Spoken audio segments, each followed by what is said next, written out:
So hello everyone, welcome back to my next video. तो कैसे हैं आप लोग? आशा करती हूँ सभी अच्छे होंगे और अच्छे से अपनी तैयारी कर रहे होंगे दिल्ली पुलिस की। तो अभी मुझे काफ़ी समय से टाइम नहीं मिल पा रहा था, जिसके रिगार्डिंग मैं कोई भी वीडियो नहीं अपलोड कर पा रही थी और आप लोगों के बहुत सारे कमेंट्स भी आ रहे थे कि इस पर वीडियो ला दीजिए, बट मुझे टाइम नहीं मिल पा रहा है क्योंकि मेरी कमांडो ट्रेनिंग अभी चल रही है, तो जिसकी वजह से मुझे टाइम नहीं मिल पाता है कोई भी वीडियो वगैरह बनाने का। तो आज है संडे, तो मैंने सोचा क्यों ना आज एक वीडियो को ही अपलोड कर देती हूँ बनाकर, जिससे कि आप लोगों को थोड़ा गाइडेंस मिलता रहेगा। तो आज मैं इस टॉपिक के रिगार्डिंग वीडियो लाई हूँ कि दिल्ली पुलिस के बारे में आपको संपूर्ण जानकारी दूंगी कि उसका पोस्ट ओवरव्यू कैसा है, कैसी जॉब है, कितनी सैलरी मिलती है, ट्रेनिंग कैसे होती है, बाकी जो भी होता है फिजिकल स्टैंडर्ड क्या होता है, ये सब मैं ऑल फुल इन्फॉर्मेशन इस वीडियो में आप लोगों को दूंगी, जिससे आप लोगों के ऑल डाउट क्लियर हो जाए कि दिल्ली पुलिस की कैसे वैकेंसी है और उसमें ड्यूटीज़ कैसी लगती है, ऑल ओवरव्यू। तो चलिए अब शुरुआत करते हैं सबसे पहले हमारे पहले पॉइंट से। तो हमारा पहला पॉइंट है पोस्ट ओवरव्यू। पोस्ट ओवरव्यू का मतलब होता है कि हमारी जो दिल्ली पुलिस की जॉब है वो कैसी है, किस लेवल की है, क्या क्या इसमें ड्यूटीज़ वगैरह लगती हैं। तो ये जो पोस्ट ओवरव्यू है मतलब दिल्ली पुलिस का, वो हमारी ग्रुप सी की वैकेंसीज़ होती है, लेवल 3 की होती है, जिसमें कि हमारा बेसिक पे 21,700 होता है। और इसमें जो है ये नॉन गेजेटेड होती है वैकेंसी जो भी वगैरह होती है, आपकी दिल्ली के अंदर ही ड्यूटीज़ लगती हैं, दिल्ली के बाहर कहीं भी ड्यूटीज़ नहीं लगती। एक परफेक्ट लोकेशन होती है जिसके अंदर वहाँ आपकी ड्यूटीज़ लगती है और आपका काम होता है लॉ एंड ऑर्डर मेंटेन करना और ट्रैफिक ड्यूटीज़ ये, और जो ऑफिस में होती हैं क्राइम ब्रांच वगैरह, इन सब में आपकी ड्यूटीज़ लगती हैं। और नाइट की भी ड्यूटी होती है, दिन की भी ड्यूटी होती है, सारी ड्यूटीज़ होती हैं, कोई इसमें प्रॉब्लम नहीं होती है, आपकी टाइम टू टाइम ड्यूटी होती है।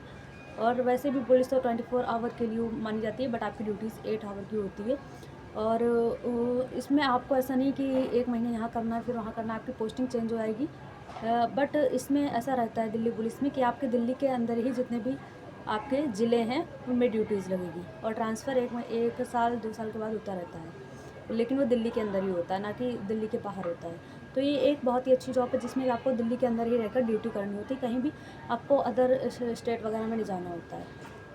तो ये अब हमारी बात हो गई पोस्ट ओवरव्यू की। अब हम बात करते हैं एलिजिबिलिटी क्राइटेरिया की। तो सबसे पहले हम जानते हैं कि इसके लिए आपको क्या पास होना चाहिए। तो आप 12th पास होना चाहिए, किसी भी स्ट्रीम से होना चाहिए, मैथ, फिजिक्स या फिर होम साइंस, किसी भी सब्जेक्ट से आपको 12th पास होना चाहिए बस।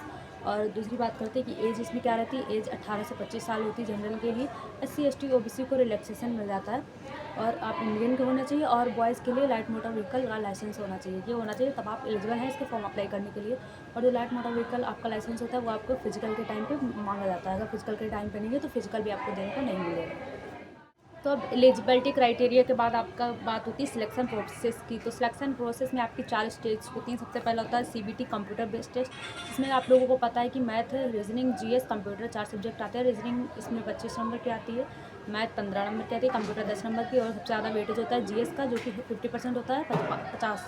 50 क्वेश्चन इसमें GS के आते हैं। उसके बाद होता है हमारा फिजिकल एंड्योरेंस टेस्ट, जिसमें running, long jump, high jump होती है, वो मैं आपको आगे बताऊंगी। और फिर उसके बाद होता है फिजिकल मेजरमेंट टेस्ट, जिसमें आपकी हाइट और चेस्ट वगैरह नापे जाते हैं, गर्ल्स का चेस्ट नहीं नापा जाता। और फिर डॉक्यूमेंट वेरिफिकेशन और मेडिकल। डॉक्यूमेंट वेरिफिकेशन में आपके जितने भी डॉक्यूमेंट वगैरह होते हैं, सेंट्रल कास्ट सर्टिफिकेट वगैरह, वो सब ले आता है। मेडिकल में आपका नॉर्मल मेडिकल हो जाता है बस। ये आपके 4 स्टेज होती हैं जो आपको सिलेक्शन प्रोसेस में यूज़ होती हैं। अब इसके बाद हमारा नेक्स्ट पॉइंट है कि फ़िज़िकल स्टैंडर्ड क्या होता है, कि फ़िज़िकल स्टैंडर्ड में क्या क्या मांगा जाता है। तो सिलेक्शन प्रोसेस के बाद अब हम बात करते हैं फ़िज़िकल स्टैंडर्ड की। तो फ़िज़िकल स्टैंडर्ड में सबसे पहले हाइट का मेजरमेंट होता है। हाइट में हमारी बॉयज़ के लिए जो हाइट होती है 170 सेंटीमीटर होती है, और गर्ल्स के लिए 157 सेंटीमीटर होती है। SC ST के लिए जो रिलैक्सेशन मिल जाता है 155 सेंटीमीटर हो जाती है गर्ल्स में। तो इसके बाद हमारी रनिंग होती है। हाइट के बाद रनिंग में हमारी 1600 मीटर होती है बॉयज़ की, और गर्ल्स की भी 1600 मीटर होती है, बॉयज़ की 6 मिनट में, गर्ल्स की 8 मिनट में। रनिंग के बाद लॉन्ग जंप और हाई जंप होती है। लॉन्ग जंप गर्ल्स की 10 फीट होती है, बॉयज़ की 14 फीट होती है। हाई जंप गर्ल्स की 3 फीट, बॉयज़ की 4 फीट करके कुछ होती है। तो ऐसे ही फिजिकल एंडोरेंस टेस्ट होता है, जिसमें कि ये सब होता है। और इसके बाद हमारा होता है, जब हमारा ये फिजिकल क्लियर होता है, फिर डॉक्यूमेंट वेरिफिकेशन होता है। डॉक्यूमेंट वेरिफिकेशन में आपके सारे डॉक्यूमेंट चेक होते हैं, और उसमें सेंट्रल कास्ट सर्टिफिकेट जो हमने बताया था आपको, वो चेक होता है। वो आपका सेंट्रल का ही होना चाहिए। फिर आपका मेडिकल होता है। मेडिकल में तो नॉर्मल मेडिकल होता है, उसके बारे में मैं वीडियो बना चुकी हूँ, आप लोग देख लीजिएगा। तो जो भी लोग ये सारे प्रोसेस क्लियर करके यहाँ पर आते हैं, तो उनकी फिर ट्रेनिंग स्टार्ट कराई जाती है दिल्ली पुलिस के ट्रेनिंग सेंटर में, जैसे कि मेरी ट्रेनिंग हो रही है। तो अप्रॉक्स 10 मंथ की ट्रेनिंग होती है। इस ट्रेनिंग के दौरान आप लोगों की फ़िटनेस का ध्यान रखा था, लॉ और ड्रिल वगैरह सब कराई जाती है। जैसे कि हम लोगों की चल रही है तो 9 महीने की ट्रेनिंग, 1 महीने की कमांडो ट्रेनिंग होती है, फिर आपको पासिंग आउट कर दी जाती है और ट्रेनिंग के दौरान भी आप लोगों को सैलरी मिलती है। तो अब हम ट्रेनिंग के बाद सैलरी की बात कर लेते हैं कि सैलरी आप लोगों को किस तरह से मिलती है, ट्रेनिंग में कितनी मिलती है, ट्रेनिंग के बाद कितनी सैलरी मिलती है, उसकी बात करेंगे अब हम। तो जब आप लोग यहाँ सेलेक्ट होकर आते हैं तो ट्रेनिंग के बाद आफ्टर 3 मंथ के बाद आप लोगों की सैलरी आना शुरू हो जाती है, क्योंकि जब आप आएंगे तो यहाँ पे आपका अकाउंट वगैरह खुला जाता है।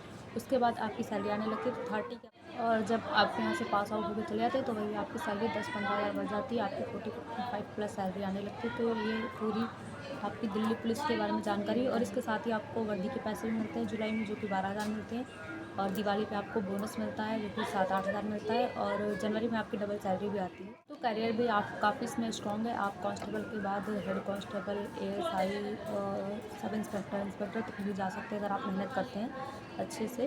और अगर आप इसके बाद ही सीपीयू की तैयारी करके क्लियर कर देते हैं तो डायरेक्ट सब इंस्पेक्टर भी बन जाते हैं। तो जॉब बहुत ही ज़्यादा अच्छी है। तो आप लोग तैयारी करते रहिए, अच्छे से मेहनत करिए, एक दिन वर्दी आप लोगों को ज़रूर मिलेगी।